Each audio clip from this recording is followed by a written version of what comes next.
Всем привет, друзья! Это необычный выпуск. В этом видео не будет никаких самоделок, реставраций и других скучных тем. Сегодня будет эксперимент. Имеется вот такой пенный огнетушитель, который долго валялся вместе с ключами в багажнике машины. Он находится в заряженном состоянии, и суть эксперимента заключается в проверке, что будет, если его кинуть в костер, кто из них победит. Сказано, сделано. В заброшенном гараже был организован костер, в который я положил огнетушитель. Сверху для безопасности ложу решетку, дабы не получить по щам какой-нибудь запчастью от огнетушителя. Ну что, камеры настроены, можно начинать эксперимент. Поливаю все бензином с маслом и бросаю спичку. А теперь ждем.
Ну что можно сказать, огнетушитель со своей задачей справился, огонь в принципе потушен, ну да, она тлеет, но опять же вы видели какой был факел, все это сразу прям за секунду потухло.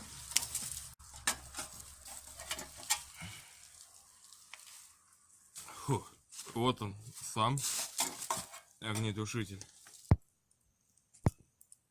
Да, нехило его крутануло. Ну, кстати, механизм клапана, судя по всему.